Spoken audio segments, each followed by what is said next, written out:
Thank you very much to join us today in this small workshop in regards to high-performing teams. For us, it's really a pleasure today to be here and talk about our experience and merge it also together with your experience today. The idea is we will make a workshop and not just a simple presentation. So stay tuned and please participate. You can ask questions, and also we will make it very interactive. So my name is Nico Röpnack. I'm the founder and owner of the company Lighthouse Consultings. We are based in Stuttgart. We have 5 employees, and we help customers to go on the collaboration journey. So we help teams to empower themselves. We have companies to empower themselves, work in collaboration, work on the same targets. And all of this we do with our partner, a software company called Smartsheet. Okay, so hello everyone. My name is Szabolcs Tóth. I work with Nico. My expertise is in operational excellence, Lean Six Sigma, project and change management.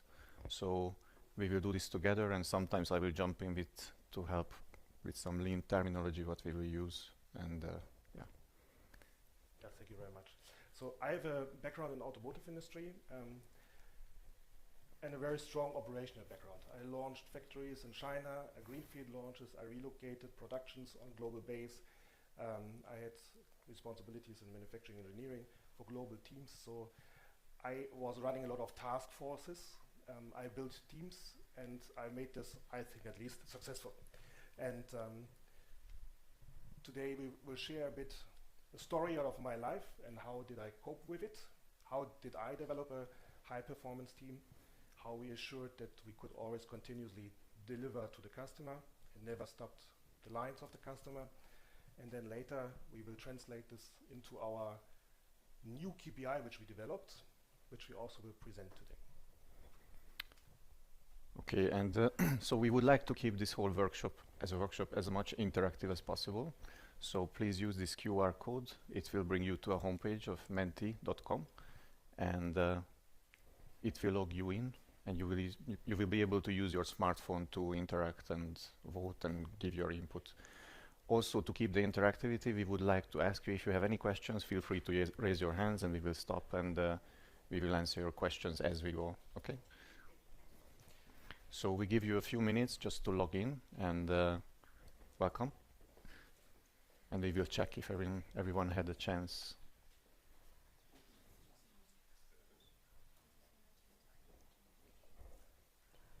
Okay. It doesn't read the QR code? It's just like it pops up, but the same QR code pops up. So we cannot, like, we don't have anything to log in or something. Okay. So I tried with it, just go on later. Okay, okay. Maybe should I go on the next slide? Maybe because try the next slide. try this code, please, on the corner. It's working. For this. Okay, okay. Okay, okay. Okay, great. If I'm standing in the way, tell me. I can move, I can dance, I can do everything. Okay, so the first question is just a startup question. We would like to know, of course, from where you come, what is your background, if you're still a student or if you're working already. Just because we wanted also to adapt maybe the content a bit of the presentation. So this works. Everybody give us feedback. We have 18 people. That's interesting. So we have a lot of students here. That's great because the students, the young generations are our future, right? So, and for us it's very important. So I'm a bit old already, but I have a lot of experience, and this is also the reason why we are here, because I want to share some of my experience. And of course there are millions of tools and books, and everybody at the end have to find his own way in the work life and to go and develop himself. So to start the next question, the first question is, you all joined here, and I'm very thankful. I'm really thankful that you joined here. But as we said, we don't want to make it.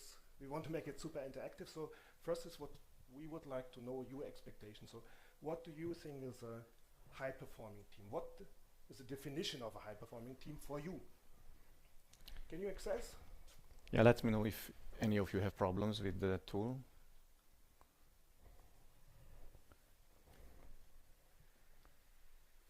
Great.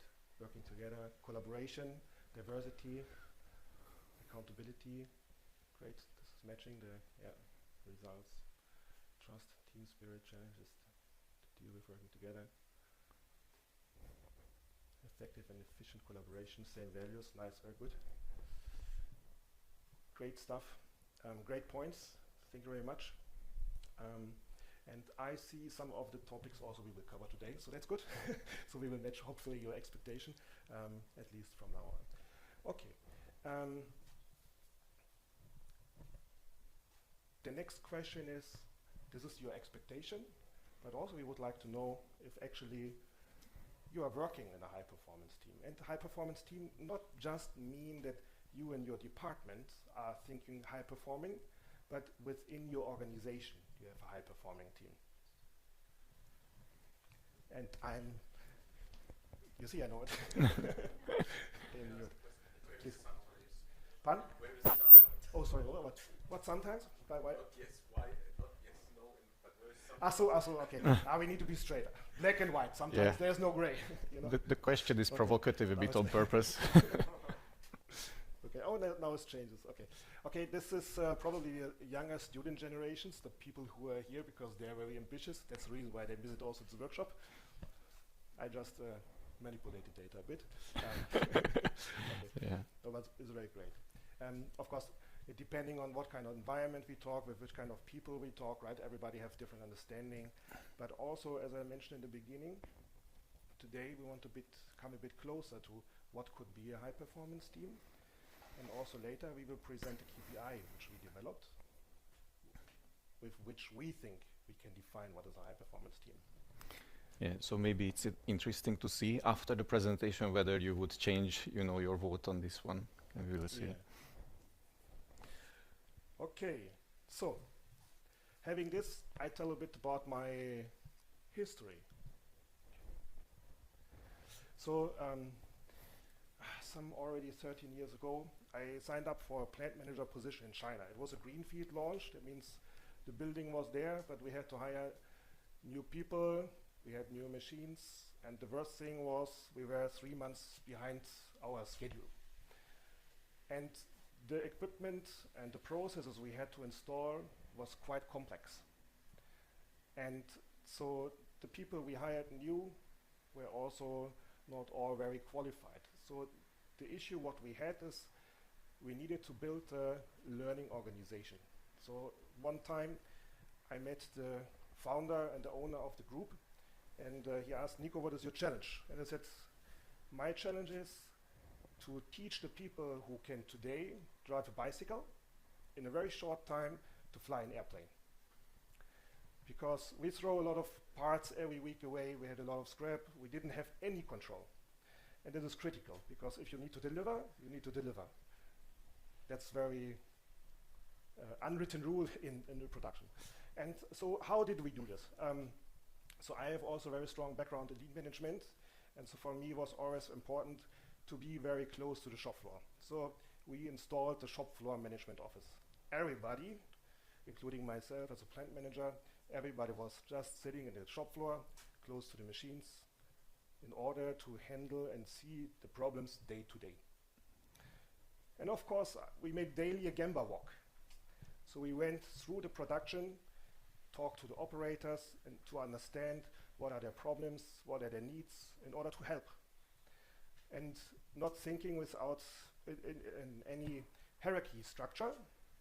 Also, people came to me and asked me, Nico, what can we do? What should we do? Can you help me with something? And especially in China, maybe one of you know, or some of you know, is there's a strong hierarchy thinking, right? So people not easily come to you as a plant manager to talk to you. But we could establish this culture to work really together. I need to breathe. Yeah, I can. So Gemba is one of the words which is in a lean terminology. So some of you for sure heard this before, but it's more or less what Nico already explained. So Gemba is a Japanese word, so lots of lean terminology comes from Japan. But basically it means where the actual process is, where the work happens. And it's the best practice also in lean management that you're very close to the value add process. You go there, even if you're a very high leader, you are present. And as Nico also mentioned, you try to make real connections with the people who work in the process, and you have a real understanding of the problem. Because because if you are very far from the problem, usually it gets filtered through several layers, and you have a very different picture on the top as a CEO or a plant manager to what's really going on in the shop floor. Yeah, and so for me, it's like I personally see the role as a manager is not a manager at all, right? So we can debate it's more a leader, but I think it's more important to be a coach, right? So to coach the people how they can improve themselves, which questions they can ask, so to help the team to get better. So I think that's the baseline, which I think is important. The other part is, of course, in the situation which I just described, you need to know where's the 0 point. So you need to measure against something. So you need to implement KPIs. And especially if you have a lot of processes with different parameters which have interferences to each other, you need to settle the 0 point, and also you need to have real-time information to make the right decisions. So everything what we did, we put in this platform in this time into Smartsheet, and it helped me and us a lot to understand where we are, to have KPIs transparent, which we could not just share with our team in the plant, but also we could share with experts in other regions in order to help us. The next topic is a single point of truth. In a lot of projects, especially if you talk about multi-project management, you have hundreds and thousands of topics per day. And you need to organize them and structure them. And it's super important to have a single point of truth where all the information are gathered together, that you know, and the team knows on what they have to work. And my personal experience, I work in a lot of manufacturing engineering departments with a lot of engineers, and I see always a lot of Excel lists sending forward to suppliers, getting back, comparing PDF files, and I think it's just not state of the art. But also here, this 10 years ago, I discovered Smartsheet, and with Smartsheet, we were able to bring all the information into one system and give everybody the transparency and the roadmap where we need to go. The next important point is for me, my personal lessons learned, is like adapt and change every day. What does it mean? The companies can be in different life cycles. Products can be in different life cycles. And of course, in a company, you have a certain governance structure.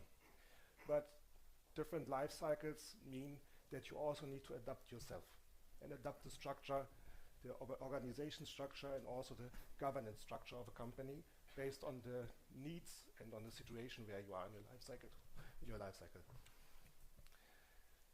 And for me, also this is related to this learning organization. I want to make you some examples.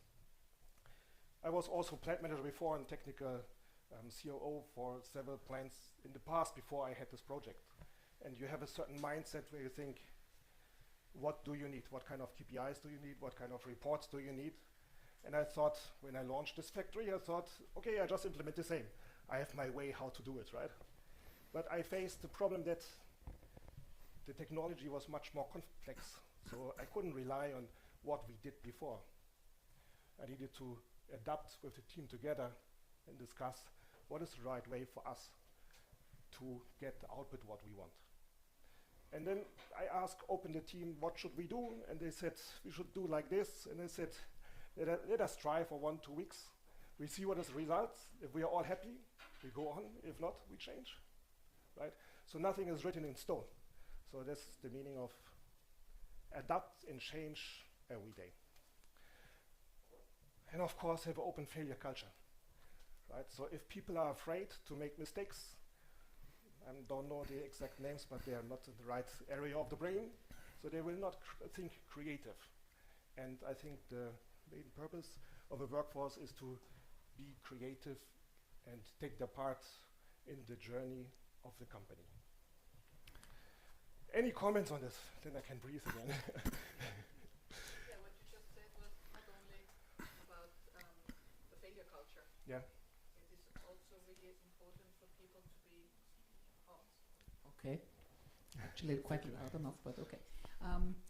It is so important if you want to keep inspiration to try out something new and to be innovative and to be efficient. Yeah. And if you do not have the failure culture, then people are just scared to take risks. Yeah. So it's really a very important point. And what I really like as well is the single source of truth, because I've had the experience a lot that, especially in teams, in operational teams, that what you said is exactly what happens, that there is so many different information sheets and silo thinking between the departments.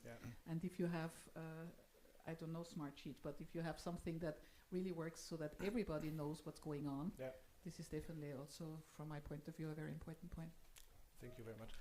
Some other comments? Vince? No? Maybe I can just add one point. I think there is a close link between the learning organization and the failure culture.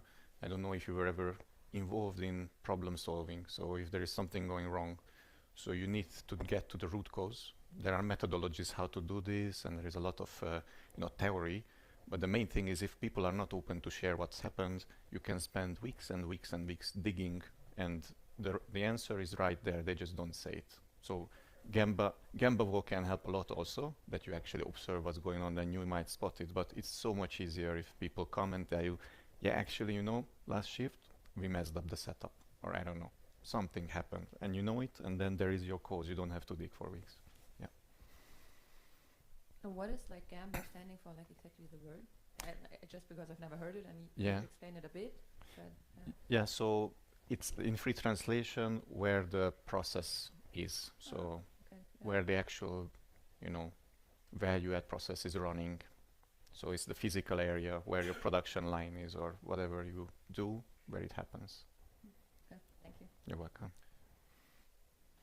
And also to add, maybe, so what you should do in the Toyota philosophy, you go to the Gemba, to the shop floor, you make a circle on yourself, around yourself, and you just stand and observe. And observe, and observe. Sorry, yeah? One point, I think single source of truth is absolutely necessary.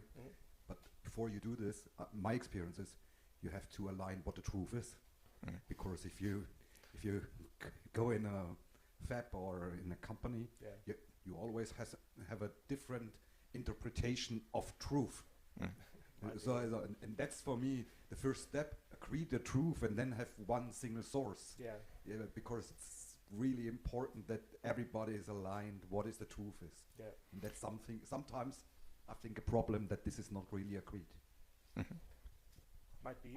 For me, I'm a very, I think, KPI focused guy, right? So in operational, and there's like, you make the scrap rate, yes or no. You have 10% or 5%, I can calculate, right? That, from the area I know at least, right? But maybe it's a different area where you work in, or it's a different example what you have in mind. Maybe I can relate to, and you can tell me if I guess it right or no, but even with KPIs, sometimes I have experienced we have issues that you think you have a defined KPI and everyone is relating to the same thing, but then when you dig into the detail, like, oh, I don't know, this we excluded because, we don't calculate, or what is the nominal speed of the machine, and there, when you dig, there might be some fogginess. Very simple example. If you look, I came from the distribution business. And if you look on what is the service level towards a customer, so you have a measurement that could be, on one hand, the requested date. So if you speak with the warehouse operation, they will tell you, hey, I'm not in charge of the requested date. I'm in charge when I got the order to fulfill. So, and that's what I mean, is already to align what is the truth and what is really what we would like to improve. And that's for me the point here, because if we speak about service level or fulfillment level, or however you will call it, it's always different, and that's for me the point. Of course, I totally agree with you, and I'm just running a customer project where we implement on global base through 6 factories a KPI management system, a shop floor management system, right? And the first thing here is similar to what you say. We need to agree on what we measure and how we measure, on from which system and who and when, right? This roles and responsibilities need to be cleared out in the beginning. Also, totally with you. Yes, please.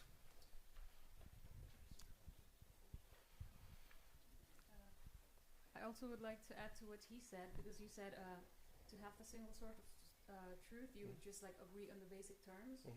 But does that keep you like very focused to something? And is that what you really work on? Like, because you're in operations, so I guess it's important to be efficient and like very focused. Yeah. But has it ever been like, I don't know, are there any drawbacks to it? What do you think? There are a million of drawbacks because, you know, if, also in the case scenario what I just explained, you have hundreds of problems every day coming up. And you have limited resources. So you need clearly to focus the resources on the important things. And you cannot have the case that the single information on which you make your decision is wrong or is changed already when you're making a decision. This happens often, that in companies we're making gate reviews in the automotive industry, and hundreds of people are working to get a certain status right to a single point. And then someone will come and say, but the status changed, and then all the work was for nothing. So and it's something what happened in reality often. Does this answer the question? I think yes. Okay, good, thank you. Okay. Another question or remark? Okay, so let's move on, Sarosh. So we would like to understand from your point of view, what could be a KPI or field what we want to measure in terms of high performance teams.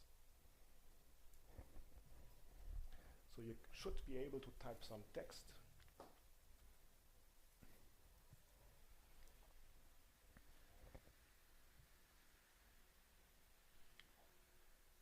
Great alignment, effectiveness.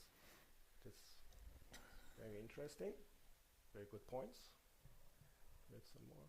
Output, effectiveness. Great.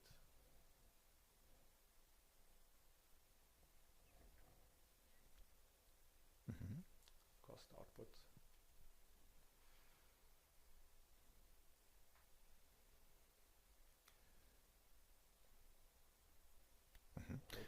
Yeah, so there are some common topics. It's, you know, this is a word cloud, so it has to be the exact same word to highlight it, but I can see that probably the same was formalized with slightly bit different words or expression.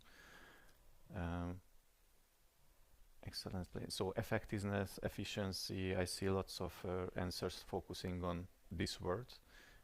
Maybe input to output I saw somewhere as well, or output to input, sorry. That's also related to this. Yeah, we have sustainability. Yeah. These are very good points. Thank you very much. Thank you very much. And I want to shortly continue a bit about my journey. I told you we had this launch in this location in China, and we made it quite successful. So we didn't stop the line of the customer. If you stop the line of an automotive customer, you are in serious troubles, right? So I guess we have some automotive guys here. So flying helicopters, Antonovs flying around, stuff like this happens if you stop the line of the customer. Okay, but I was very operational focused. That's what I just explained to you, right? I was every day in the shop floor trying together with the team to get the parts out in the right quality in the right time to satisfy the customer. And then I came back to Germany, and I worked in a big corporate. I was responsible for manufacturing engineering. And I had the honor to make footprint decisions. That means in which location we will invest the next 100 million euro, the next equipment, the next product line, or where we shift between locations. But this is not very operational focus. And I felt a bit drawn in the beginning because sitting on the computer the whole day and making presentations, when you're coming from the shop floor, it's you need to adapt and change. Yeah? But I was working in also a very intelligent organization, and it was quite interesting. But I realized something, that actually operations you measure a lot and very easy. And what I saw in the bigger corporate where I worked, of course there are also measurements and KPIs for single departments, but really what often happens is that the wheel get invented twice. And this is waste. That's not the reason why we build global operations. We want to utilize together as one workforce what we have and not wasting resources, right? We want to focus on the right topics. And in order to make it measurable, we were thinking about how we could put operational performance, high-performing teams, into one KPI. And we will come later to the result. So first, I want to talk about an important point, which is innovation. So we need to adapt, we need to innovate across the company in all departments. In manufacturing, we make Kaizens. And in Toyota, everyone needs minimum per day make one Kaizen. I don't know if it's right, but I just make an assumption. So, but if we're looking in indirect departments, who is really improving? Who make innovations? Who make suggestions? Who make Kaizens? Who also Verbesserungsvorschläge, yeah? Who is implementing? And if you are a leader, are you sure that the improvements the people suggest are already also executed? I met in my life a lot of companies where people make suggestions, but they are not bring to real life. What happened? The people don't make suggestions anymore because they said, I told already 20 times. And for me, personally, we are a consulting company. I'm happy because I just go to the people and ask, what is the problem? I can tell it to the board, right? I just make copy-paste. It's a good business, but it's not just a joke, right? But that's not the way it should be. So we should not invent the wheel twice. And also we should have a clear vision of innovations, ideas are going through. So, and innovation is one of our first KPIs. And we have an assessment and a question also for you prepared where we want to have we would like to get your answer and your input. Yes, so here Kaizen is this rapid short improvements, but this is also a lean terminology.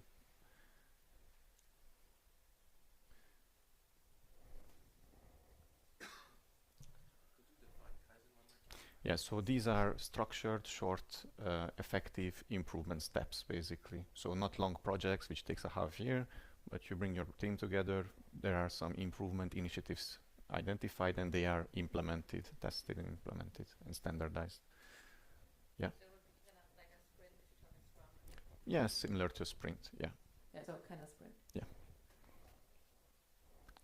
But the important thing is, and I want to relate again also in review to what we said, we relate some stuff to Toyota, right? And we're using vocabulary. But these are just tools, right? It's the same like Smartsheet, it's just a tool. But it's the way how we use the tools. And that's something what is a mindset change, you know? In automotive, everybody tried to copy Toyota. Everybody use 5S, Kanban, right? It's all over the place. But from my point of view, not everybody, or just a few companies really get it to really do the same culture as Toyota does. And that's the big point, right? Tools are tools, but it's people who are moving and using it, right? Okay, so thank you very much for the input. Any questions so far? Okay, then the next important KPI, the next important KPI, and we saw this in the word clouds, is collaboration. So if we work in global teams, we cannot work in silos, right? Because then also we don't utilize the diversity, somebody put it there, of the team. So I have some suggestions before we start. When I had people onboarded by myself, you normally get a training plan, right? So, but the training plan normally is just in the department where the people will work. So in the training plan which I submitted to my guys is that they will work in all departments, at least, where they have interaction with. because then they know their sparring partner and they start to understand the problems of the other person. And this makes them, in reality, then much easier to change the seat and understand the view of the person they work with, of their customer or supplier, as internal customer or supplier. Then as a leader, I review again to the time in China. I wanted to get a feedback from my people. So I searched on the internet, leadership, feedback. I get an Excel list with 20 questions, so I give them to the guys and said, give me feedback, please. Also for me personally, if I'm on time with decisions, if they're happy with me. And they came back, say, everything green, nice, Nico, you're a good leader.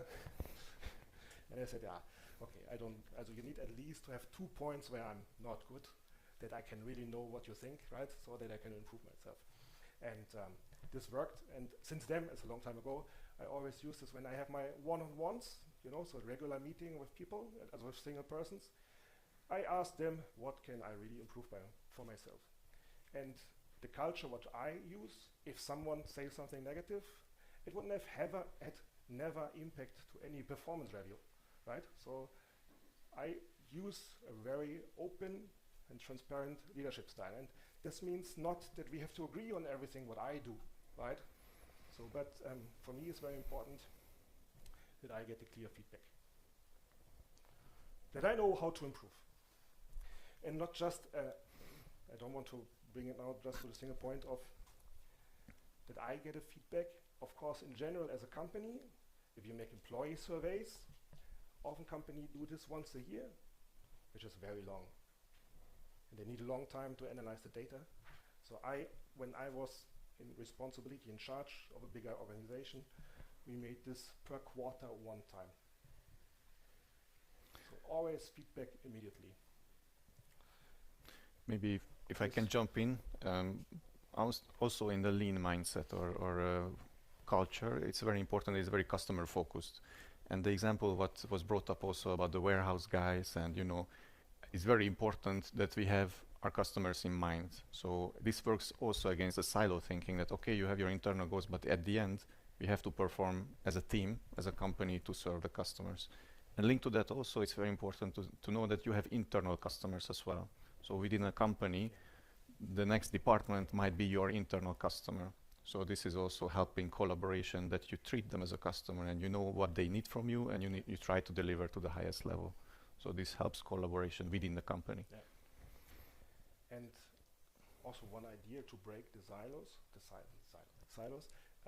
would be also that when you have your internal department meeting, like a monthly meeting, invite another department person to be a speaker in your department. You know, let them talk about actual projects which they're working on, some complications which they have. Use your internal agenda also to involve other parties from outside. Yeah. Okay, and now of course we will come to the factor of collaboration. So, and here we have the point, and the question is like, we have regular lessons learned sessions cross-functionally. So are you sitting together with other departments and make lessons learned? Very good, yes. Other departments, also not finance and accounting, or maintenance and production, or you know, it's like other. Yeah. These are surprisingly good results. Yeah. That's very great. That's very great. We have a lot of strong and good companies here, so we could save the talk, I think. Too short. Okay. Please. Were you joking when you said finance and accounting? No. Maybe repeat. Yeah. So unless you speak in the microphone, the people watching the stream. Okay. Yes. Was that sarcastic or real? No. Also if you're thinking in an organizational structure, right, you have like often finance below the CFO, and accounting also, right? And then you have your COO with his, and then you have CPO and CSO. So, and of course it's good, of course, if you're talking between accounting and controlling, also very deep. But it's more interesting, I think it's more interesting for example, to talk with purchasing or with sales. Because you control what others do, right? Also based on the numbers. So if you have a deeper conversation, you understand what happened, not just in the shop floor, but also on their day-to-day needs. You lower the barriers of communication. But isn't it like when you have finance, that's like what regulates the internal resources and you work around that? So you need to have collaborations? You always need to have collaborations through everybody, right? That's exactly the point. So if you are working in finance, and I make it now pragmatic, but because I'm the operation guy, go to the shop floor, go count the parts and see if your inventory is correct, right? See what are the struggles the people have in getting the numbers together. Ask them how long you need to get the numbers together until I have it. 1 day, 2 days, is it complex or not? Can I help you somehow? Can we open, not use this KPI, we use another one. You know, so that's exactly what I mean. Collaborate, ask each other, work together. Okay, thank you. Thank you. So I also work in the automotive sector in software. Yeah. And we use SAFe and Scrum very, very strongly. And I feel like a lot of the issues that you're addressing here are solved or also addressed in SAFe. So my question is, what is your opinion on it? What do you think about SAFe? What is SAFe? A scaled agile framework. For me, you know, the Toyota production system is very old, right? And the methodologies of working, they set up a very good framework on which everybody try to copy or take something out of it, right? And it's the same like now, right? I try to take some benefits out of the Toyota production system and explain you something about high performance teams, right? Which I think is very good because the Toyota production system is very valuable. But if I would have said, today we talk about Toyota production system, nobody would have come because everybody know already, right? So, okay. And of course there are synergies and it's, right? We have different tools and methods, but again, it's not about just the tools, it's about how we use it. Is it effective or not, right? Doesn't matter which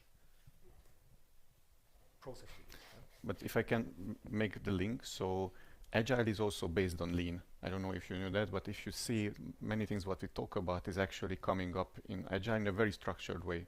So those companies, and it's usually used in software development, of course, and that was invented for that. How can we use Lean in software engineering and software development?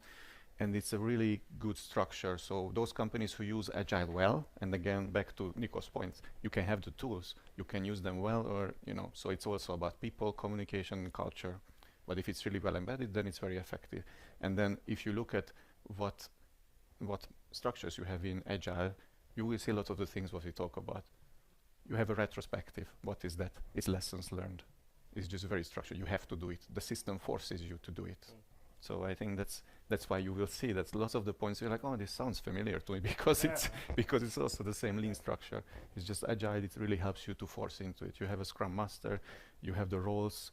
You have the sprint plan. You know, it's very customer focused as well. Product owner, you talk to them. Okay, are we online? Is this okay? What do you want? It's the same. Just in slightly different packaging and adapted to that need what the software development has.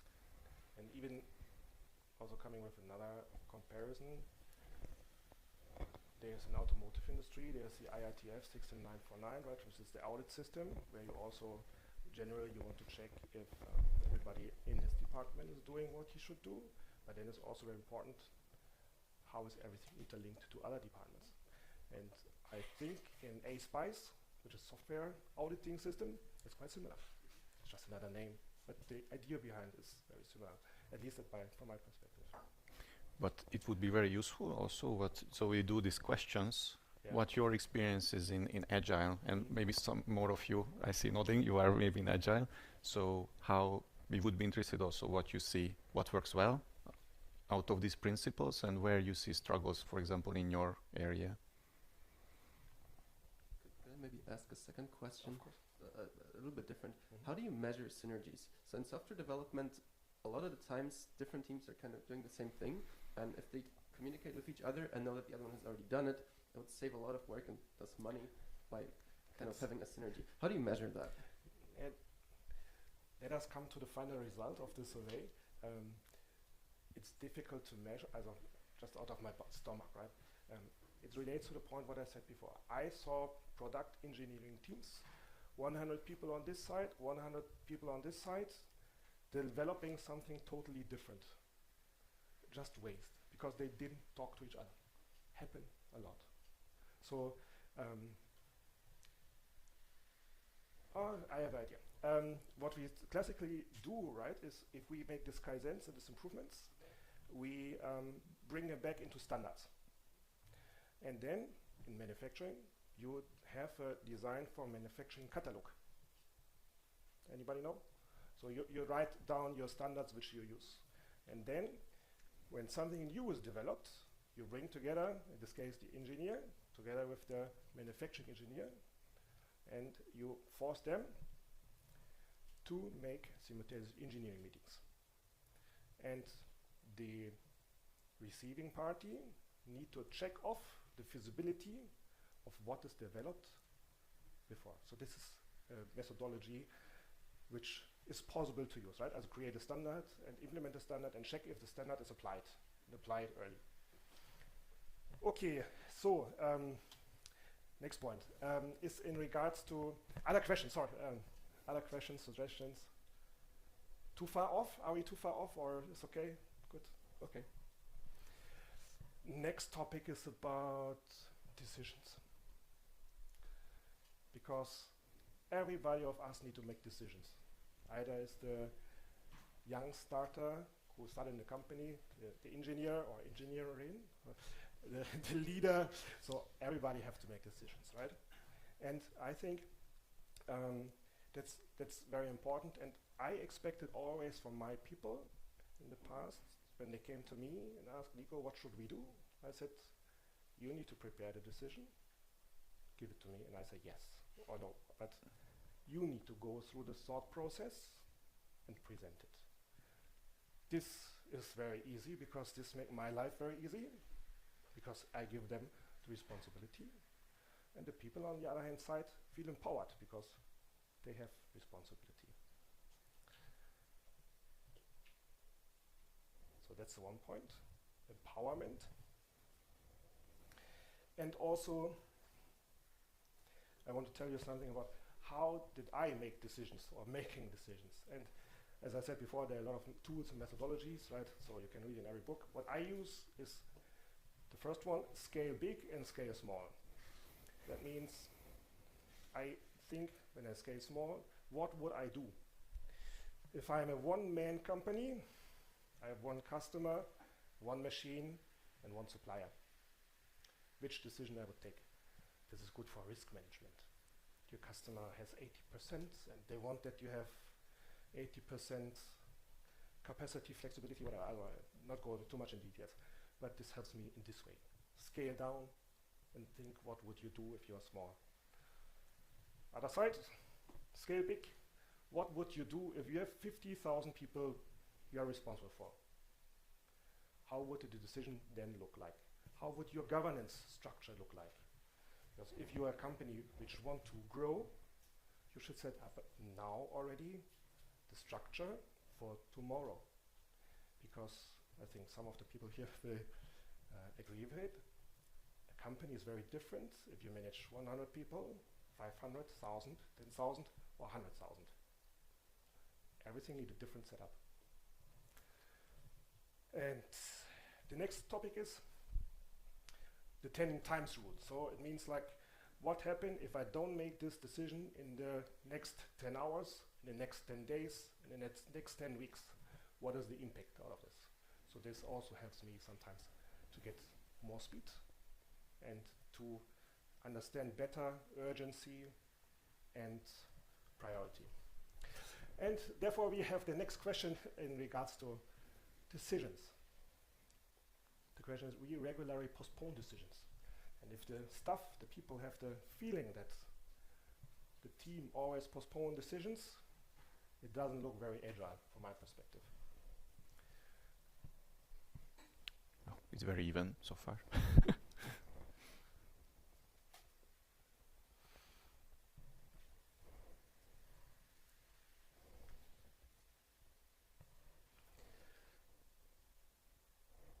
It's interesting.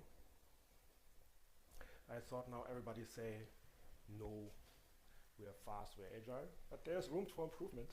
That's very great. Okay, is there any question regarding this point? Decisiveness? Impression that a lot of companies make decisions too fast. I have sometimes the impression we make decisions too fast. We are not thinking about it because we have no time.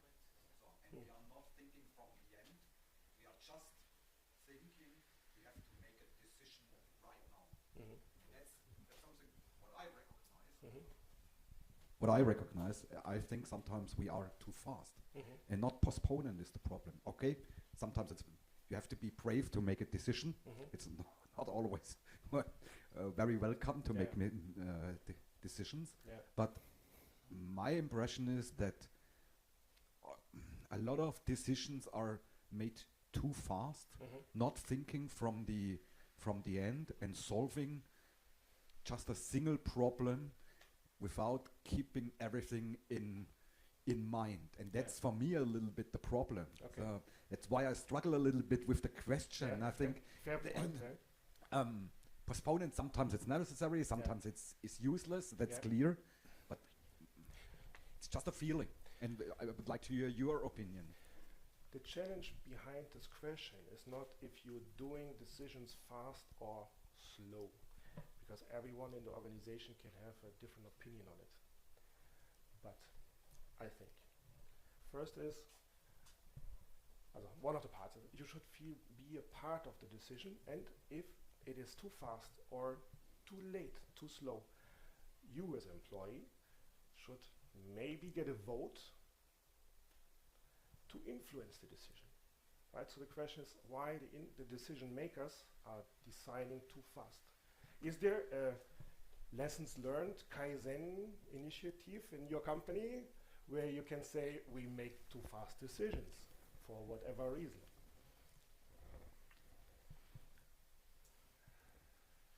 Okay, now we are really discussing about philosophy. But I think sometimes the problem is really that decisions made also out of a silo thinking. So you are just making a decision for your silo, and that's something what you have. And this is something quite often very fast done. So if you have the view over a lot of departments, the decision is sometimes not so easy. So, and that's where I struggle. I think I agree with you. You have to discuss with. So, but at the end, you have to make a decision. That's something clear. Discuss and make a decision. So, but what I told my employees is very often is, I learned in the German military, I learned one rule. To make a final decision, you have to sleep one night over. So, and that's something, it's very often to say, so, okay, I hear now all pros, all cons, and now I go and I will sleep one night over and then I will make the decision. So, and that's sometimes really helpful. I totally agree, right? So, we should sleep important decisions over. The other point is still, and we don't have super much time anymore, but it's of course also the question about like how is the strategic vision set up in the company? How is the 10 years plan? How is the 5 years plan? What does the employee at different level have, how they have the possibility to get influence the way? And also here in Toyota there's another tool, which is called Hoshin Kanrin, which should bring everybody together. But again, it's just a tool.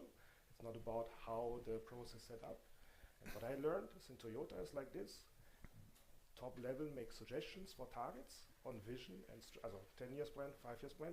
But then like the team leaders who are responsible for operators, right? So the lowest level who really know what's going on, they have the right to vote and to adjust. And typically we don't have this kind of target setting. But in terms of time, we have 6 minutes. I can talk longer and we can discuss more afterwards also here, but I don't want to bring your day in trouble. Next point is about agility, and that's very important because we hire and we put a lot of money on the table to hire good talents, and everybody wants to work best. And we talk about talent war. But then we onboard the people to companies, and the people sitting in meetings and reading hundreds of emails a day and are not productive. So in Toyota, we have a very clear understanding about value-added work and non-value-added work. And for me, and we can debate about this after the session, sitting in meetings is not value-adding. And this is, of course, a very black and white phrase, but the point behind is, I think, we should divide meetings in different purposes. For example, have really reporting meetings and have problem-solving meetings. In reporting meetings, we report status, but we don't discuss about the solution. So we can keep it agile in standard meetings, just for example. So this would be one way, and I cannot bring more, but also as the next question for you, in terms of agility, I spend less than 20% of my time in meetings. And just to clarify, we understand agility stands for much more. It's just under that banner now. Again, pretty even so far.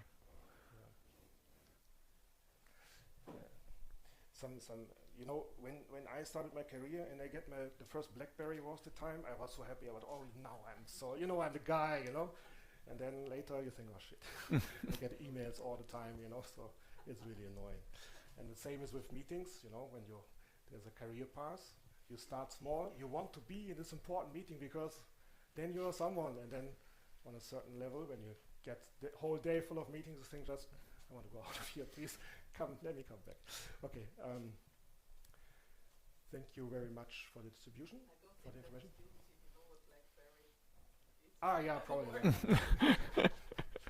It's the old iPhone or Samsung, or I don't want promotion for anything. Yeah. You know BlackBerry? Yeah.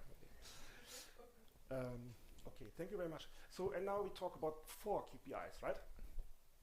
And we think that these 4 KPIs can define a high-performing team. And because of this, we put everything, because I said before I'm very analytical, into a KPI.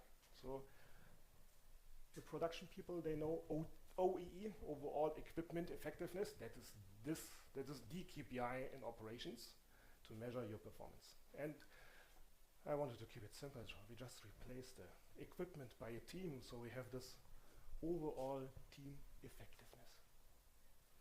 And we split it in this 4 sections, the 4 KPIs we just discussed.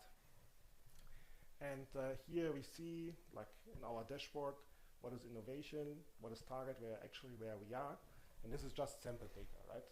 And below we have some more questions for the different areas, more than what we just discussed, yeah? And with this, is just an example, you know, about our ideas, where we want to show, we think about collaboration, how to bring people together. And this KPI system, for example, if someone wants, we can implement tomorrow in your company and measure your team, just like this. Because everything is powered by Smartsheet. And as I said, some question about this, or not? So that's an assessment tool, right? So we can survey anyone. There are some more detailed questions inside than what we just discussed, but we thought about for every angle to have some questions. And for me, I did a lot of HR surveys in the past and other surveys. Questions like this I never saw. Maybe someone saw. Did someone saw one of these questions, what we just discussed in any survey? Great. Yeah, no, yes, no. Okay, very good. I'm not up to date, seems like. No, just joking. Yeah, so for me, it's like why I make this, right? And on the one hand side, there's a marketing campaign with Smartsheet together to talk about high-performance teams. But I thought I don't want to stop there, right? So I want really to build in my knowledge, and also the point of like everybody I talk to about meetings and complexity in work, everybody complains about it, but we're not doing something about it. So I thought, let's do something about it. Let's make it measurable, you know. and let's then talk about the improvements. And we can debate 1 KPI more, 1 less, 10 more questions. We can debate about everything, but the point is, and there I'm pragmatic, just let's start. Just let's do something. Okay, questions? No? And of course, this is just an example of what we are doing with Smartsheet, but also we have a lot of other examples what we also showcase here. If you visit our booth, we have a system for managed strategic transformation. We have a Kaizen management system. We have like KPI, operational performance, KPI dashboards for global operations. So a lot of different use cases what we built based on the software. But again, the software is just a tool, right? Also, we can discuss about the software, but also we can discuss about structure and organization. Okay.